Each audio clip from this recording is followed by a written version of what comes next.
Thank you, Allison. We will give it just a couple more minutes before we get kicked off. We have a jam-packed schedule full of cool announcements, amazing programs being done at shelters around the country, and a job announcement from Petco Love, which is going to be really, really exciting to hear about as well. Anybody else want to share something exciting they did over the weekend? Andrea, did you do anything fun? Irene, did you do anything fun? Well, Saturday it rained all day here, so I didn't do much that day, but Sunday I got a lot of time outside in the sun, so it was nice. Perfect. But nothing too fancy. Yeah, so thanks for asking, Bobby. My dog, he's still with us, which is great news. He surpassed the vet's initial diagnosis. He's terminally ill, I think I've shared before, but a few of my coworkers at Maddie's Fun came over and we had a party for him at the park, so pickles party. So it was his good humans were surrounding him. It was very nice. Oh, that just gave me goosebumps. I love it. That's the purpose of community, right? Take care of each other when we need each other. I love it. Yes. All right, we'll give it about another 30 seconds before we get it kicked off. Who else am I gonna pick on? Kelly, I see you. How was your weekend? It was great. I was at the pickles party. So cool. Yeah. How about you, Bobby? Oh, I feel like you're always the one asking questions. So now. Bless your heart. I had a very simple weekend? weekend. Ate food, spent time with family. You know, cannot complain. That sounds delightful. Yeah. Kim, how about you? How was your weekend, Kim? I'm muted. It was fine. Very relaxing. I know. I love that you're back on these calls because I always miss that giant map I always just see behind you. Right? Reminds me how big our community is. I know. Awesome. Overwhelming. Awesome. Well, it is 8:01 Pacific Standard Time. Good morning, everyone. My name is Bobby Mann. I'm the Maddie's Human Animal Support Services Pilot Director. So honored to be co-hosting this call with Mary Smith and the rest of the crew. We have a full agenda today. It's going to be super exciting. We're going to hear about what next week's call is going to look like. We have a very, very special Emerging Leaders program that two of my dear friends are going to be talking about in just a little bit after national updates. We have Alexis here that's going to be talking about the amazing community services work that they're doing, community support work. And also Chelsea Staley is going to be joining us from Petco Love to talk about partnerships and an amazing new job opportunity that they have. So to get it kicked off, I'm going to toss it over to Mary Smith. Good morning, everybody. It's really great to see you. So I want to talk to you guys about something, but I'm sure it's probably not anything that's going to have a major impact on you because you're probably already doing this and you're thinking, why is she still talking about this? But nonetheless, I'm going to continue to talk about this. So last Friday, I talked about a woman named Leslie who lives in Maryland, who is a retired police officer, who has tried 16 times to adopt a dog, and 16 times she has been rejected. She's had a dog. She loved her dog. Her dog passed away. She grieved for that dog, and now she wanted to get another dog, and no one would accept her application. Now, this kind of strikes home to me because some of you more intimately than others know in 2019, I wanted to get a dog and I was rejected not 16 times, but 6 times. And each of those times I had to fill out a 25-page application. Leslie had to fill out a 16-page application. Leslie was asked the color of her eyes. Isn't that weird? I was asked to list all of the pets that I've ever owned in all my life. I was asked to give the reference of my veterinarian, who I don't even like. No offense to any of the veterinarians on board, but if you had my veterinarian, you wouldn't like her either. But all of this really personal information, and I did it each and every time, and I was rejected. And even though finally somebody did adopt to me, I still had to fill out an application. I still had to have a home visit. I still had to have references. We are doing something wrong. Because anyone that comes to you and wants to adopt a dog or a cat or a ferret or a hamster or a guinea pig, they want a companion in their life. And if you don't help them, they will go elsewhere. And elsewhere includes ordering animals online or going to breeders, sometimes really good breeders and sometimes not so good. So those are the very people that we then will yell and scream about because they're shopping instead of adopting, but we won't adopt to them. So we create this incredibly difficult situations that no one can reasonably navigate. And why do we do that? I think we do that because we think we are the voice of these animals that are in our care. We are responsible for them. They need us to safeguard their existence. But maybe what we really, really, really need to do is think about that person that walks through the door and think about the animals in our care and figuring out ways to promote and extend what we do for the animals to what we do to the people, and what we do for the people, we do for the animals. Meaning that once those folks leave with the animals, at least those folks lucky enough to adopt, we should continue, we should think about those as lifelong relationships, not with the animal, but with the families. Because shouldn't that be our focus? You know, we haven't talked a lot about DEI over the last couple months, but DEI is front and center for us. And it shouldn't be something that's really complicated. It should be something that starts with our adoption practices. And I'm sure you're all thinking like, oh, seriously, we've already done that. That is awesome. If you have already done that, make sure you're putting the word out and being an example to other organizations in your community to suggest to them that there might be a different way. Now, it's easy for us to say, oh my God, you're just talking about the rescue groups, because shelters, oh no, we figured that out, we've done that. I'm not quite sure that those lines are quite as easy to distinguish. I think there's good and bad on all sides. And I do think when we restrict our adoption policies, that is bad. I'm just gonna say it. I'm just gonna own it. We are doing a huge disservice to the animals in our care, the people who support us, and most of all to our community. So let's hope that Leslie's experience will be the beginning of the end of those experiences. And we can embark on a new era where we really want to support people in our community. And we really want to share that gift that we get from the animals in our lives. So with that, I'm out. Bobby, sorry. That's all I got. I'm with it, Mary Smith. Preach. Run it back next week. I will listen to that all day. And if we're going to talk about an organization that is just crushing it with this, it's CARE. The storytelling that they're doing, we're storytellers about adopters being rejected. If you have not seen the videos they've posted on their website, I just put the link in the chat. I encourage you to not only watch, but please share, because every day we have to have this conversation.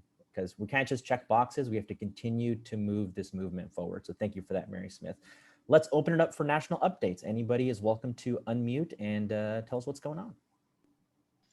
So Bobby, we have a new project at the Bissell Pet Foundation. We're partnering with the Association of Animal Welfare Advancement and NACA, and we are creating short videos, a toolkit for animal shelters that are struggling with adoption. Right now, everybody is full. They need all the tips and tricks they can get. A lot of the smaller shelters are feeling very isolated. So what we wanted to do was put together something that we could send out to them and help them to maybe learn something new about adoption.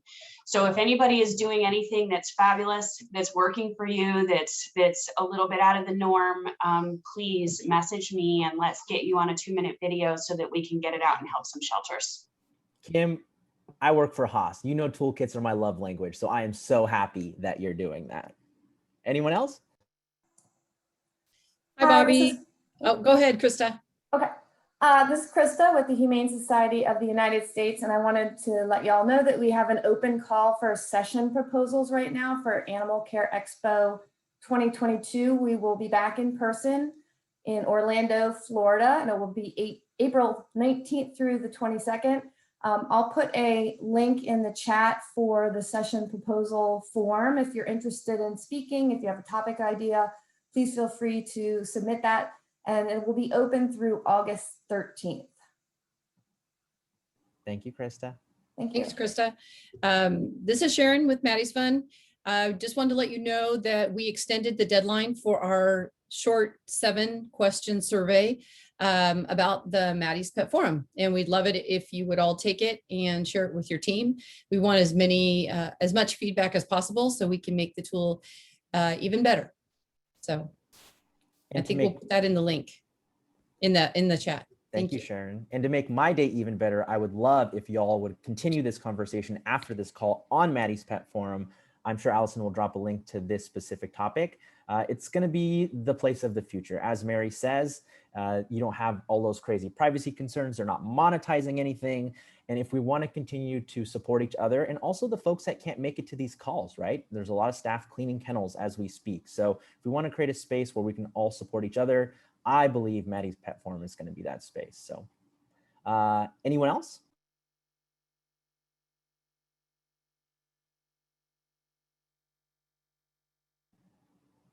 All right. So as I mentioned at the beginning of the call, we are going to have a very, very, very special Monday call next week. It's not going to be at the standard 8 a.m. Pacific Standard Time. We're going to be meeting at 1 p.m. Pacific Standard Time. And to talk about what we're going to be doing, I have Erin Ellis, Community Engagement Director of the Humane Society of Truckee, Tahoe, and also Courtney Stone, the Animal Care Manager of Wallace Annenberg Pet Space. So I'm going to hand it over to y'all.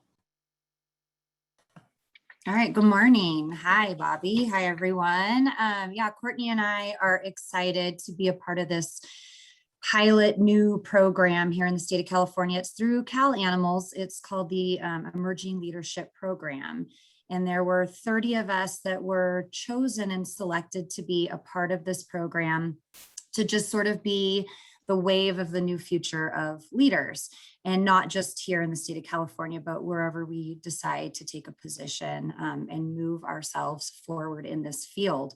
So it's been a really, for me personally, exciting opportunity to not only learn from other professionals in the field and tips and tricks and how to become a better leader, but also just the state of California is such a big state and it's so diverse that I feel one of the greatest things I've gained from this program has been just learning about all of what is happening in this giant state.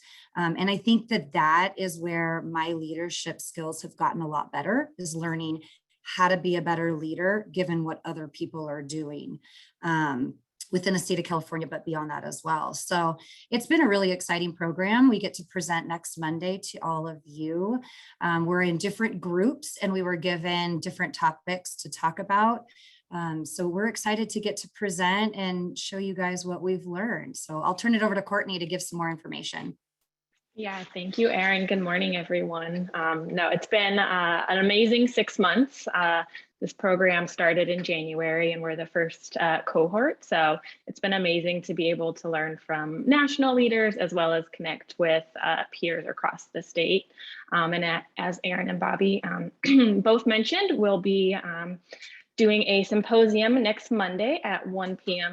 Pacific Standard Time. And as Erin mentioned, we are in different groups. And so some of the presentation topics that we're going to be discussing are lessons from a leader, collaborative connections and financial management, emerging leaders, developing others and professional development, navigating challenges, exceptional executives and cultural humility, and then visions for the future. So it's going to be a great session and be able to hear all of the amazing emerging leaders, their ideas on all of these topics. So we'd love it if you'd all be able to join and pass on the information to your coworkers and your staff. Because yeah, we'd love to be able to connect with everyone across the country, not just in California. Erin, Courtney, thank you so much. It's been such an honor to be a part of this program with y'all. I want to give a huge shout out to Jerica Owen, who has been just the rock star leader of this, helping facilitate this. Huge thank you to Maddie's Fund for being the sponsor and supporter of this. And also about next Monday's call, I know it sounds like a really big chunk of time. You do not have to be committed to staying the entire time. If there's a certain presentation you're excited about, please hop in. It's going to be a very open platform, just like this. It's not going to be a webinar. We're going to be able to see each other's faces. We'll be able to ask some questions. And as you know, the conversation will continue on Maddie's Pet Forum right after that. So sign up, please attend, watch all these amazing presentations. I'm very excited. And again, thanks to Maddie. So let's move to our presentations. I'm super excited that Alexis is with us today. If you have not met Alexis, the director of Memphis Animal Services, you're missing out. She's everywhere. She's at the Best Friends Conference. She's at every conference. She's always doing the innovative things. She's doing community-based services. And as Jamie Kay says, Alexis rocks. So something that got me really, really excited about the work that they were doing in Memphis was not only Alexis launching her community support programs, because she's always been a people person, not just a pet person, but the amazing work that she's been doing to triage the support. Because as we all know, we don't have all the resources in the world, and you got to be strategic about it. So Alexis, I'm going to toss it over to you to blow our minds. Oh, that's a lot of pressure, Bobby.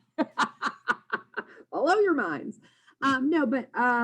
So obviously, just like everybody else, we had to figure out a way to pivot last year, right? So we turned towards the conversations. I was attending all of these calls regularly, and the conversations about this notion of community supported sheltering really hit home here, because I was seeing the impact of same solution being used for 90 years, right? Like bring them all in, bring them to the shelter, and then work really hard to get them back out.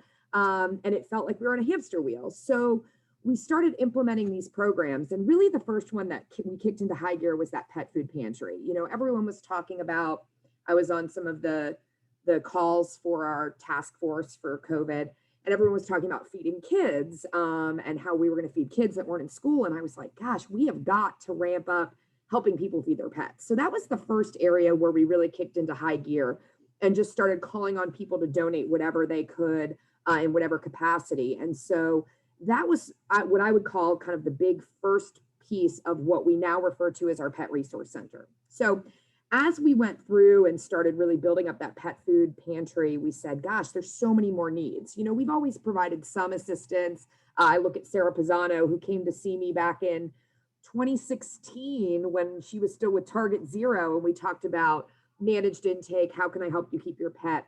But this was like a fast forward, ramp it up, and put all the resources and effort we could into it.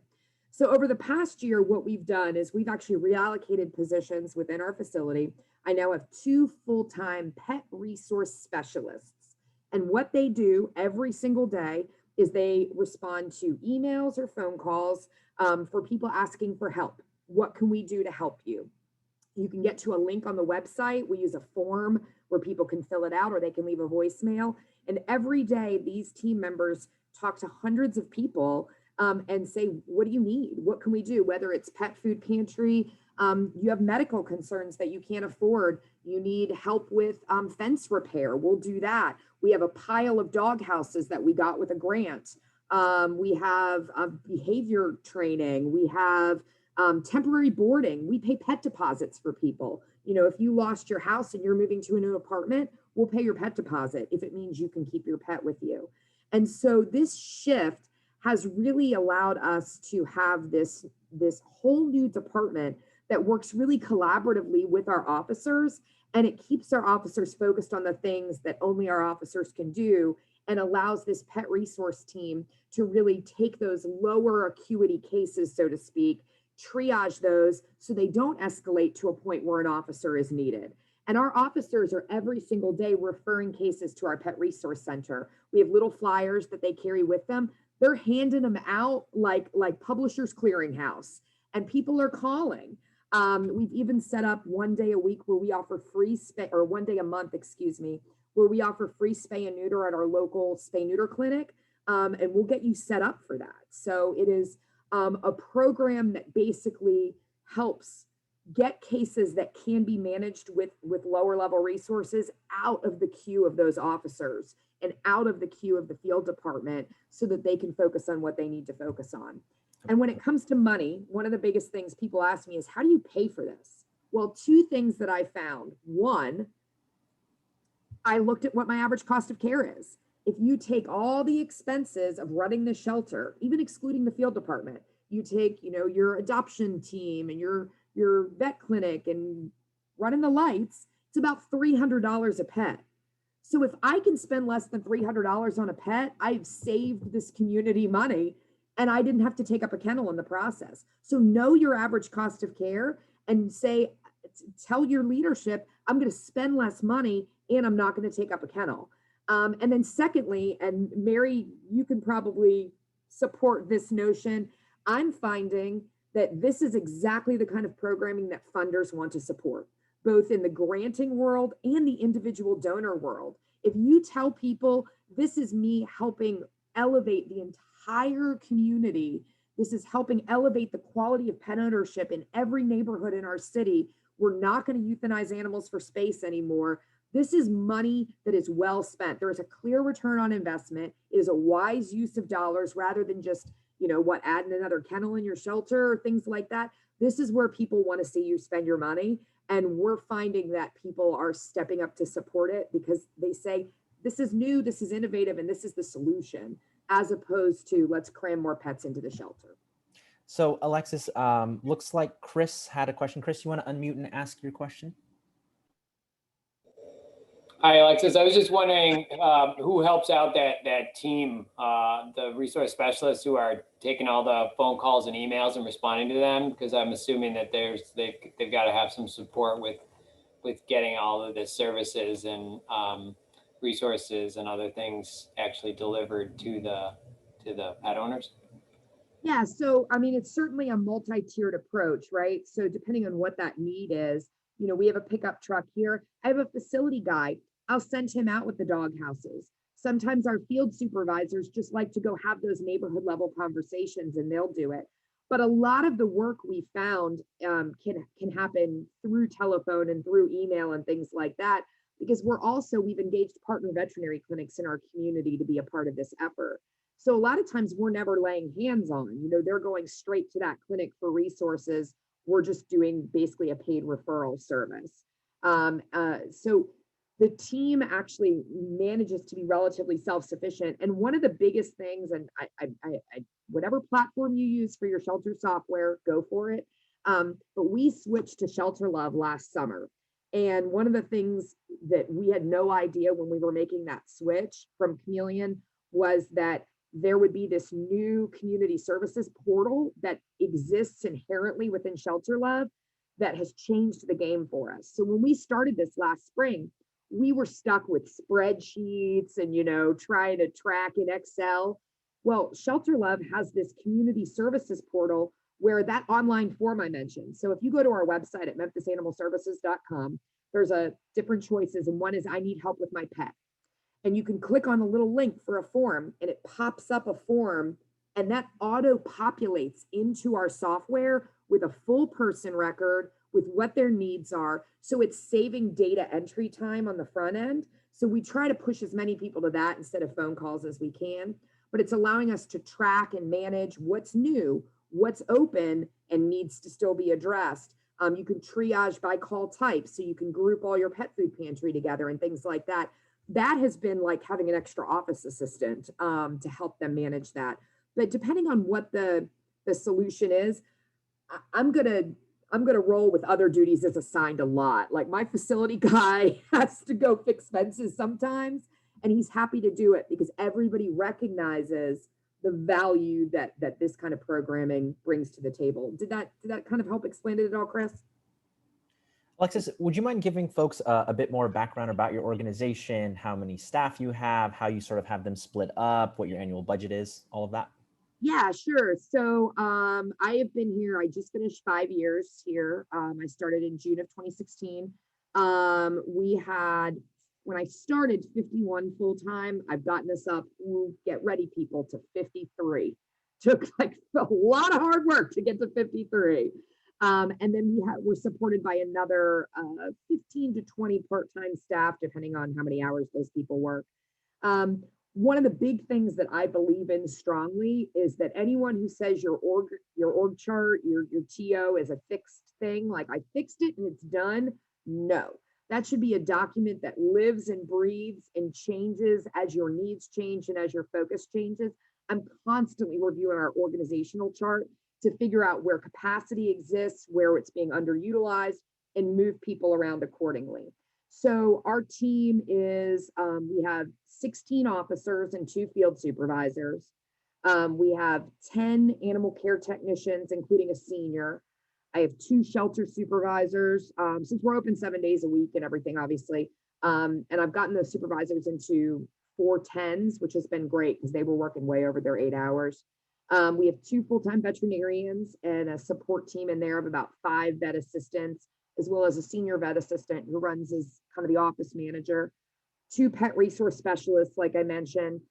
We have 2 people who manage kind of our rescue foster program and things like that. And then we have a front desk team, customer service team, customer care supervisor, and 5 that support that. So that's just kind of a quick rundown. Certainly happy to share what that org chart looks like with anybody who's interested. But I mean, it is a fluid, working, living document. And I encourage you to constantly be evaluating where you have people. And if you're overutilizing or underutilizing people in certain departments, that has allowed us to pivot and move forward and build good relationships. I'm in city government, like the compensation team that handles changing your org chart down in HR, like they know me and I'm a pain in the butt, but they know that I'm constantly looking at that and they know that that's a priority for me. So I would encourage, know those people. Yeah, I should probably send them cookies or something because I bug them a lot. Yeah. Sugar is always good. Alexa, are your staff union employees? Some. So when I've made some new positions, that has not fallen under the union role, but my officers and my animal care staff are in an association. Awesome. Look, Kathy and I share a brain because I literally didn't even see your message and I asked the question. I love it. So actually, I'm very interested in Chris's question as well, as far as how many folks and pets are you supporting through your community service programs? So this is a really cool, I think, statistic that I shared at the Best Friends Conference a couple weeks ago about intake and things like that. So I looked at our January through May intake for 2019, and I don't have the hard number, but let's just say it was 5,000 animals had come through, just for argument's sake right now, January through May in 2019. Then I looked at January through May 2021, because we were obviously seeing that intake go back up like shelters around the country. And we had taken in fewer pets. But then I looked at how many pets during that time period we had helped through our Pet Resource Center, which was right around 1,500. And that was 1,500 families served in various capacities. So when you added our true 2021 intake with that Pet Resource Center, we actually served 7% more pets than we did in 2019. We're just serving them in a different way. And again, we're serving them not within the walls of the shelter, we're serving them where they are and where they need to be. And so this is one of the things that Bobby, you and I talked about that I would love to share briefly is I got this idea obviously through these calls, but my boss, who is super supportive, the chief operating officer of the city, he goes, you know who you need to talk to? The fire department. And I was like, okay, I'll talk to the fire department. That's weird. But let me tell you why. So our fire department is pretty revolutionary and I think innovative in this program. They started this program that basically takes cases, and instead of the old methodology of you call, we haul with an ambulance, which is what used to happen, they now have this new system called radar, and I can't remember what the acronym stands for. But the idea being that you're going to talk when you call in for 911 help, they're going to get a sense of what the acuity of the case is. So if you're having a heart attack, an ambulance is still going. But if you stubbed your toe, an ambulance isn't going to go. A nurse practitioner is going to go in an SUV and provide some on-site triage care and referral to outpatient resources. So we went into COVID in a much better place than many communities that were running out of ambulances, because we had addressed our running out of ambulances problem before with this triaging system. So I met with their guy who put this together, and we really looked at the parallels with the animal welfare industry. And that was really sort of the impetus of a lot of this pet resource idea, that if we can hit these things at that lower acuity and provide preventative, I'll give an example of a dog that, let's say, has a tumor that's growing in size, right? Isn't it better if I get that person to a private vet and support that cost now versus the tumor is ruptured and I've got to race an officer there and possibly race them to an after hours emergency vet because we waited too long? So it's got these great human medicine parallels that I am really excited about following their lead in human medicine. And so I hope that people can see that there is a benefit to doing this and it is not just added cost. And I saw somebody pop up in the chat and said, well, if this is saving money, why isn't it part of your taxpayer dollars? And I would say that it is, in the sense that our staff, like the salaries that our staff, make, that's included in operating budget. And I think that as we move forward and can transition to this and get that community buy-in, we'll see more of this. But I think anytime you create kind of a revolutionary, innovative new program, you need to rely on donors and grant agencies at the beginning to sort of do that proof of concept, right? But as we move forward, if we can continue to keep our population low enough, we can fit that into our budget, and then we won't have to rely on grants or donors to make it happen. Hey, Alexis, remember that blow our minds comment earlier? You can just check that box. Dr. P, I know you have a question. Over to you. Yeah, just so proud of Alexis and the city of Memphis. I just want to mention first, before my question, is that I want you all to know that when Alexis started, she had run a spay-neuter clinic for a short period of time, but was in media. She was a reporter for years. She didn't work in a shelter, and she became, I got chills. She became, I could like get verklempt right now. Like just, so any of you that are looking at leadership positions, like remember, bust out those walls of saying like they have to have X number of years in animal welfare, because Alexis is the testimonial for why you need to look outside. And I just am so proud of you, Alexis. So my question is, applause for Alexis. But my question is about the city. Like I really, truly am proud of the city, because when I talk to municipalities about safety net support, and in particular, what you mentioned was the pet deposits, right? Paying pet deposits. There's always like, oh, that's a private, we're not going to pay for everybody's whatever. So can you talk about like that piece of it? I'm assuming it's like grants and donation, but talk about those specific things. Even like sending your facilities guy, that's a big deal for other municipalities to go on private property. So talk specifically about though that the pet deposits, I get a lot of resistance from municipalities about stuff like that.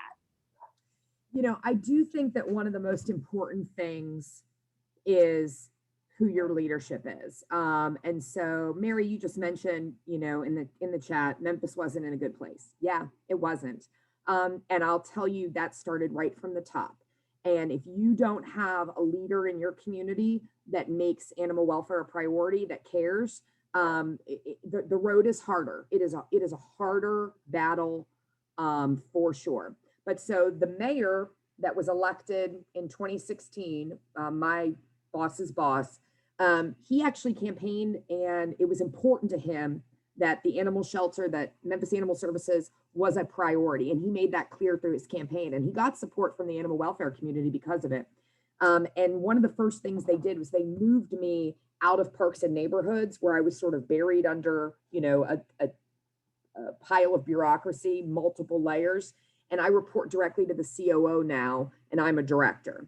That level of direct access to my boss, the COO of the city, has given me the freedom to live by one really important mantra. And sometimes I still go to my boss and ask for permission stuff, and he says this all the time, and it couldn't be simpler.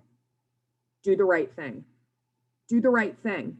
And get all the red tape out of the way. I mean, I remember during COVID, there was a period of time outside of the city of Memphis, the unincorporated part of Shelby County is covered by Shelby County rabies control officers, and they all had COVID at the same time. So the county had no coverage for animal control while they were through the quarantine. And so the sheriff's department called us and said, hey, we've got this situation. I know you guys don't have jurisdiction out here. If you go with us, will you come? And I asked my boss, and he's like, do the right thing. Go. And so I think really having that relationship with your leadership to get that approval. And our community is very big on do the right thing, regardless of what you perceive to be those legal or, those impediment barriers. My city attorney fosters for us and is a very big supporter. These are relationships that have truly been game changers for me, because she's always going to err on the side of where's the latitude that I can give Alexis to do what she needs to do? And so pet deposits, right? So I worked with the Department of Housing and Community Development. We tried to figure out how we can do this. And we found a way. But so it's saying, yeah, we haven't always done it this way. Yeah, there's some city people that maybe aren't comfortable with it in the government world, municipal world, but you got to push and you got to keep doing it if it's the right thing. And I don't know if I'm being specific enough, Sarah, if you have some other specific examples, but I just think that it's doing the right thing and figuring the rest out along the way. Now, I'm not out there like breaking laws or like doing crazy things, but where latitude exists, I take the latitude. No, that was awesome. And also, I hope, I'm sure you are, but like the whole documentation of the financial savings and all of that is the story that we need for other municipalities, right? Like that formal documentation is so important. Thank you so much. Alexis, I guarantee there's at least 12 people on this call that are looking at Memphis open jobs right now, because if that's the type of leadership that's there, I think people are ready for that in their own communities. Alexis, I have a question. We have Alexis for about 5 more minutes. So if you have a question, please drop it in the chat. How are your staff doing right now? So we've been hearing as numbers have been sort of trickling back up, there's a little fear of things going back to the way that they were and a little bit of past trauma. Like, how are your staff doing? Yeah, we have that too. And, I definitely do not sit in some position of like, look at me, we've got it all figured out, because it is hard. Our population has been climbing. Our team is doing the best that they can, but there is a lot of stress. So some of the things that I've been trying to do, there's this really cool video, and Bobby, I'll send it to you and you can share it with people. I found this video that Christiana Hospital did, which is in Delaware. And they created this board where they had a lady walk around with Post-it notes and write down what brings you joy at work. And they made this big like mural out of it. So we're working on that here. So we watched the video together and we're all putting up like cards on this big poster, and we're making like a big collage out of it about what brings you joy at work. And so I've been really focused heavily on the idea that our team needs to find joy, because the days feel like they're being, they're longer, the work seems never ending again. And I don't know that we ever had the perspective of that before we had the COVID break, so to speak, in our animal population. So it does feel more traumatic to go back to it and go, oh my gosh, but it was so good. So I tell my team, get up and go like play with a kitten or walk a dog, even if that means that project's a little bit later, right? Even if that work doesn't get done right at that moment. You've got to find those moments of joy and what brings you happiness in your work. One of the things that our team really loves is a good play group. And so I'm like, go to play group then, whatever. We'll answer those emails in a minute. Just go to play group, because play group is where it's at. But we are struggling. We are. And I think that the best thing that we can do is keep looking for solutions through the community supported sheltering mindset. And the number one thing I tell my team is 100% success is not the definition of success, right? If you would have had 10 animals come in, and through our community supported sheltering, through our officers working with the people to keep the pets where they are, if 7 come in instead, well, that's 7 instead of 10, and that's still a win. And so reminding the team that incremental success, an analogy that I've used before, I love analogies, is, and you pick which one more is applicable to you, whether it's weight loss or training for a marathon. Think in your own brains, which is more applicable to you. Weight loss will be mine, not running a marathon. But let's say I'm trying to lose 50 pounds and I beat myself up from day one because I didn't lose 50 pounds yet. You're defeating your own success in your own journey. So you need to celebrate, I lost 1 today, I lost 5 this week, or whatever that looks like. Same with a marathon. You can't go run 26 miles day one. You've got to build that up, and you've got to celebrate the milestones along the way. And so teaching our team to celebrate the incremental success and how far we've come, and celebrating that journey and the things that used to happen that don't happen anymore, that's what's kind of keeping them held together. But it's a hard time right now. It really is. And I have sympathy for all the other shelters that are dealing with it. We're feeling it too. And it's just trying to stay positive like that. Well, we appreciate the transparency. There was actually one question I missed from Jillian about getting off the ground and started. In the last minute, can you tell us how long it took to get your resource center and all of that work off the ground? To really formalize it and have it where, you know, all the I's were dotted and T's were crossed, I would say we really rolled that out January, because I had to create some new positions and things like that. But you could start today with the work. I mean, if you don't have anything formal and you're on this call and you want to do something, put out a request on your social media for pet food donations and just say, we want to start gathering pet food, leashes, collars, supplies like that to help people in need. Just start building a repository of supplies. I think that's a day one solution that anyone could get off this call and click on Facebook or Instagram and Twitter and do right now. And the rest of it is just building up those resources to be able to do that. Start having conversations with vets in your area. Even if you don't have the money to support the bill, who's willing to be a part of the solution? You've got to have some, you know, charitable minded vets in your community. So I think it's just asking, right? Ask your community, can you help us help pets in X city? And just start small and build it up as you go. 9 months to really like start to finish, make it a thing, have 2 full-time people in it. But the work started day one when the need was there. So do what you can do today and incrementally grow it until it's the solution or the end game you're looking for. Get to that marathon, right, Alexis? The weight loss, Bobby. I'm not running 26 miles. I don't even like to drive 26 miles, let alone run it. Well, thanks to Zoom, you don't have to drive very far to connect with hundreds of shelters around the country. Alexis, we are so grateful for your time. Please hang out, and we hope to see you on some future calls as well. So thank you for everything. As Dr. P says, you're the bomb. So we appreciate you. So now we are going to move over to Chelsea Staley, Director of Life Saving for Petco Love, to talk about partnerships, their open grant cycle, and an amazing new job opportunity that they have. So over to you, Chelsea. Oh my gosh, Alexis, that was awesome. Petco Love loves Memphis. Like, you guys are doing such an awesome job. So what big shoes to follow, right? Like, so, oh, okay. Great job, Alexis. I got chills several times.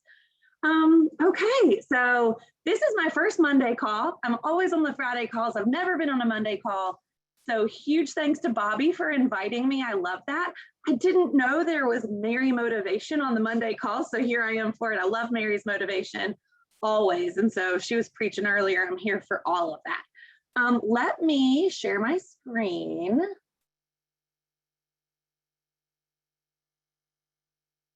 Okay, tell me when y'all can see it. We good? Okay, awesome. Oh my gosh, I feel like I'm going to be so much less exciting than Alexis, but here we go, right? So grant funds are the thing that make things happen, right? So as Alexis said, grantors are always looking for awesome, creative, innovative solutions to sheltering. And so we love to fund programs just like what Alexis said. So I'm going to talk about what programs we have available today. We have 3 grant cycles open right now, so I'm going to talk about those. We also have a job opening that I was hoping we had the link for today. It's not quite through HR yet, but I'm looking for somebody who's super awesome to join my team to assist in grants administration and really help us take our in-store adoption program to the next level. So I'm going to talk about all of those things today. If my screen will change. Awesome. Okay. So tell me in the chat if you have ever received a grant from Petco Love, formerly the Petco Foundation, but tell me in the chat if you have ever received a grant from Petco Love. And if you haven't, everyone wants to, right? Grant funds make the world go round. Oh, I see Donna. I see all kinds of friends on this call. Y'all are awesome. Yay. Thank you. Texas Litter Control. I love that name. That is so cute. Awesome. Thank you guys so much. So we love to give away grant funds to super innovative, creative organizations who are really dedicated to doing the work. And so we like to think of those organizations as our partners. And so in this slide specifically, I'm going to talk about what we mean by partnership. And really what it means is that we want you to think of us as more than just a funder, right? We want to be viewed as your partner in saving pet lives. So many organizations out there don't have a social media team, right? Petco Love does. And so we want you to think of us as your best social media volunteer, or even the biggest cheerleader on your board of directors. I ran a shelter for the last 7 years. I was not always as lucky as Alexis to report to the COO of the city and have someone really supportive as my boss. So we want you to think of us as your biggest cheerleader on your board of directors. The Petco Love team is filled with people who worked in organizations just like you guys. So we have lived the challenges that y'all are living every day, and we're here to support you guys. We invest in your organizations, and so we really do want that relationship to be reciprocal. So the first step, I think, in being a great partner is to participate in our activations. We do work really hard to create valuable content for your teams to be able to use and share to save more pet lives than ever before. And we hope that you guys will find that valuable and share the message by sharing things on social media. We also have activations like Petco Love Stories and National Foster a Pet Month, which we really hope that our partners will participate in as well. In order to be a partner, you then get an e-newsletter. And so we share all of our important stuff by way of e-newsletters and webinars. And so we hope that when folks partner with us, they actually open the newsletter and engage with the information in them. So if you don't receive our newsletter, that's the #1 way to communicate with us. There is a link at the bottom of this screen, and we would love to have you guys on that distribution list. As a heads up, I'm super excited about this. We are introducing a new texting feature. It's going to come out by the end of the year. We're working hard on that as well. And so there will be added bonuses that come out in text messages that don't necessarily come out in newsletters. So you want to be as connected with us as possible as you can. The second step in being a great partner, of course, is to do adoptions at Petco. So Petco Love is a standalone nonprofit. We're a 501c3 like many of your organizations are, but we exist because Petco exists, right? There are 1,500 Petco stores nationwide. And so we have habitats in nearly all stores. So if you take advantage of our in-store adoptions, our habitats and our weekend adoption opportunities, you can earn additional grants through adoption rewards. So we definitely want to take advantage of that. If you are interested in going back into a Petco store or entering into a Petco store to do adoptions in the first place, we have a ton of vacancies across the country post-COVID. So we have a lot of groups that haven't returned yet. So if you've ever wanted to do adoptions in Petco stores, now is the time. Let me know. I would be happy to hook you up with a store in your community. The third real step, I think, in partnership is to actively participate in life-saving tools like Petco Love Loss. So I'll talk more about that in a minute. And then another sneak peek, speaking of community services, we are working on a super exciting upcoming tool to help heal community pets. So there's a little teaser for you. That should come out by the end of the year as well. So stay tuned on that. And then of course, the most important things that partners do, right, is apply for grant investments. Y'all are doing great work. Alexis demonstrated that today, right? Y'all are doing great work and we want to help you.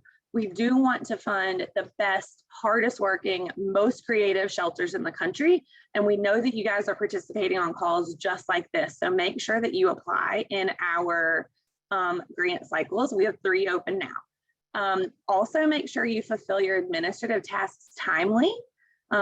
Silly things happen to great orgs that get them denied for a grant application.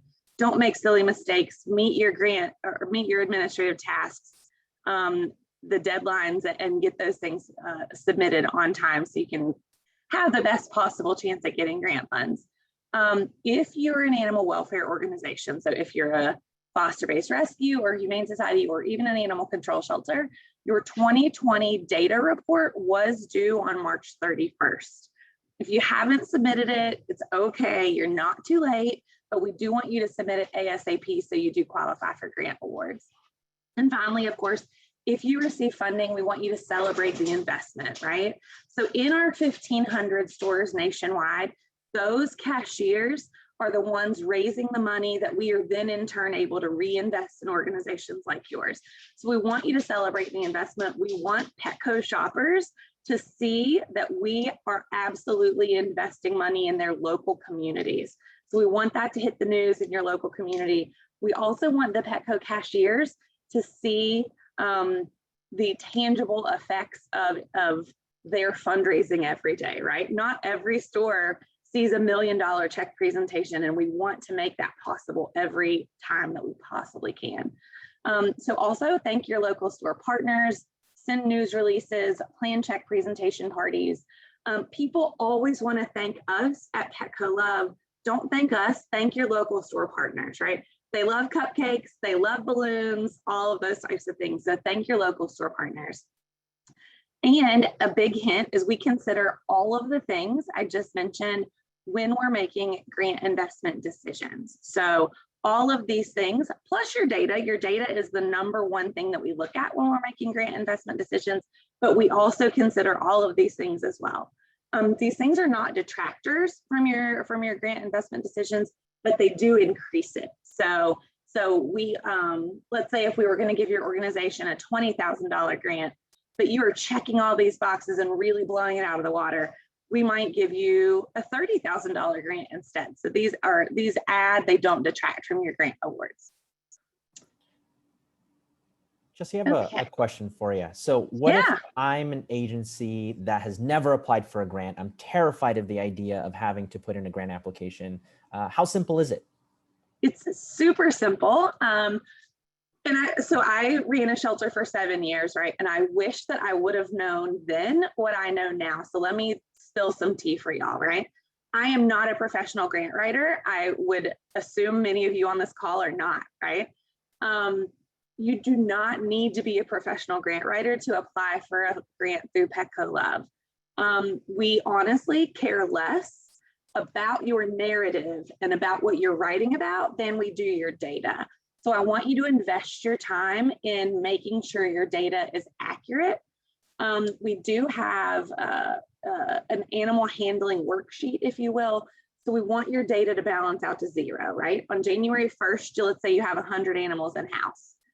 Let's say you admit 10,000 animals over the course of the year. So now we've cared for 10,100 animals this year. I want to know what happened to every one of those animals. So we want your intakes to balance your outcomes, and that really balances out to 0, right? Spend your time there. Do not spend your time writing something fantastic and perfect. And I'll tell you, I used to spend like 2 weeks on our grant applications. Had I known then what I know now, I could have saved myself a lot of heartache, right? That was pretty difficult. So spend your time on your data. The other thing about Petco Love that I think is really interesting is we're not like a lot of funders. We don't program fund, okay? So don't invest your time in telling me what program you're going to fund. When we make an investment in an organization, we trust your life-saving leadership. So for example, we will never think that we know Memphis better than Alexis knows Memphis, right? We trust Alexis and all of you to make whatever decisions that you think will serve your community best and help you save the most pet lives. So if you need funds for spay neuter, use that. That's great, right? If you need to hire a veterinarian, do that. We're not gonna require that you use the funds for one purpose and not another. So we generally invest unrestricted life-saving funds in organizations. So great question.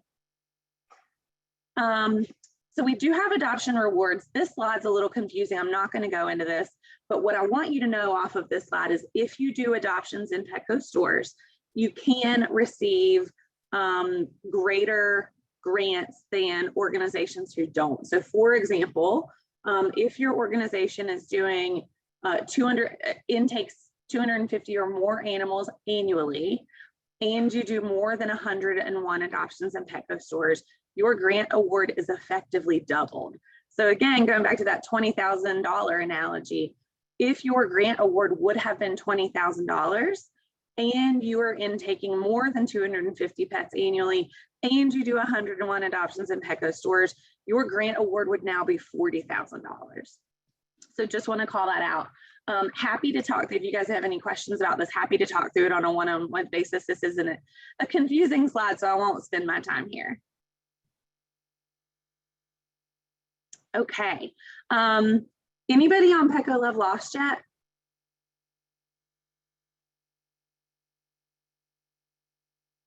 Chris says yes. Alexis says yes.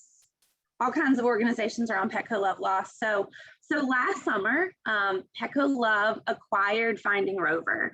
And the reason, hey Donna, and the reason we love Finding Rover is because it uses facial recognition technology to help reunite lost pets. Finding Rover was awesome. It was a for-profit company. And so I think that the heart behind being a for-profit company is a little different, right, than when Petco Love owns it. So we acquired it last summer. We have, yay, Kathy from Canada. I love Kathy from Canada.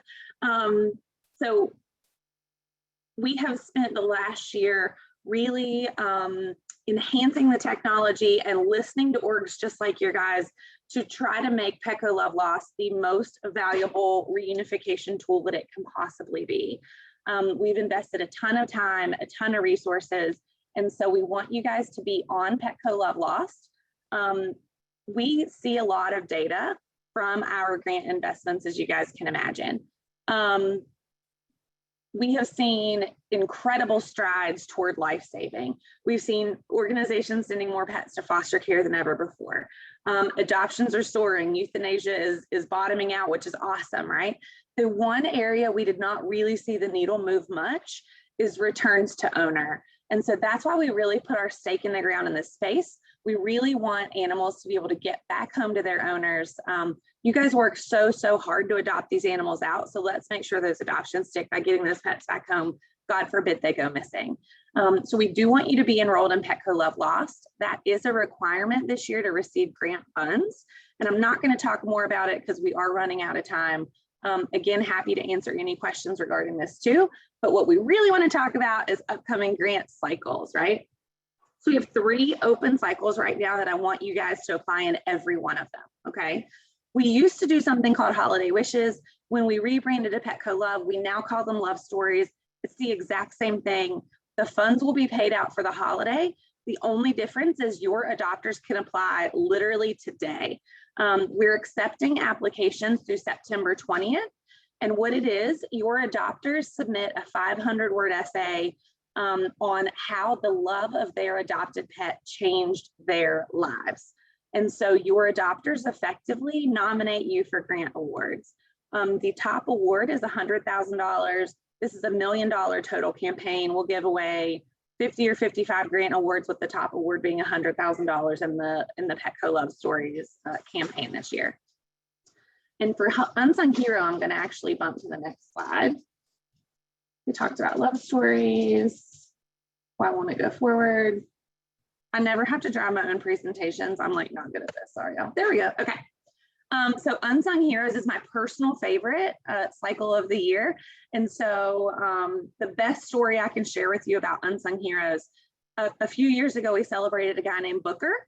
Booker works at Lifeline in Atlanta, and he cares for the most difficult behavior dogs, if you will, right?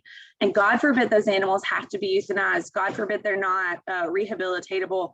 Booker also assists with their euthanasia. And so he is really someone who is not the most praised hero. He's not the one the media interviews when they come to talk. He's not the one quoted in the newspapers, right? But he is the one doing the most compassionate work, right? So that's exactly who we're looking for in these Unsung Hero stories. The Unsung Hero cycle is open now. It's open until July 31st. And we want to hear about the Bookers in your organization because we know every organization has one. This was going to be a video. We don't have time for that. Okay, and our largest and most anticipated grant cycle of the year is our Animal Welfare Organization grant cycle. It is open now. It's open until August 31st. So you have tons of time still to apply. No worries. Again, do not invest your time in writing an awesome narrative. Invest your time in getting your data right. And so the organizations that we're looking to fund are animal control organizations. They are humane societies, foster-based rescues, and this does not specifically include spay, neuter, or TNR groups, that we have a whole nother cycle for those types of organizations. So in order to apply, yep, I love the call out. Donna at Palm Valley is in this photo. with the coveted $1.35 million grant. So Palm Valley is doing awesome work. And we are looking truly for the Donnas and the Alexises in this country, right? We want to meet you guys. We want to fund your life-saving work. The requirements for the animal welfare cycle, we need your 2020 calendar year data. We need you to enroll in Petco Love Loss if you've not already done that. And then in-store adoption partners, if you're doing adoptions in our stores and you do more than 250 intakes annually, are required to apply to get your adoption rewards. So we want you guys to apply. This is our largest grant cycle of the year. Last year, I think we gave away $13 million in this cycle. The decisions are not made until after holiday. So I want you guys to apply before August 31st, but you won't hear about your grant award until after the holiday. And the reason for that is holiday, as you guys know, is when we raise the most money. So we have the most money to give away after holiday. And when we see how our holiday fundraising campaign goes, then we can determine how much money we can invest in organizations like yours. So with that, Bobby, am I out of time? Yeah, we're right at the top. So Okay. any last words for us? Last words. Yes, let me switch slides real quick. Okay, we're hiring. I am looking for somebody super awesome, somebody energetic that I can travel to conferences with, that can present on calls just like this. We are hiring a life-saving program specialist. That person will report either to Mary Ann or Joanna. If you've received a grant from us, you've met Mary Ann or Joanna. The person will assist with grants.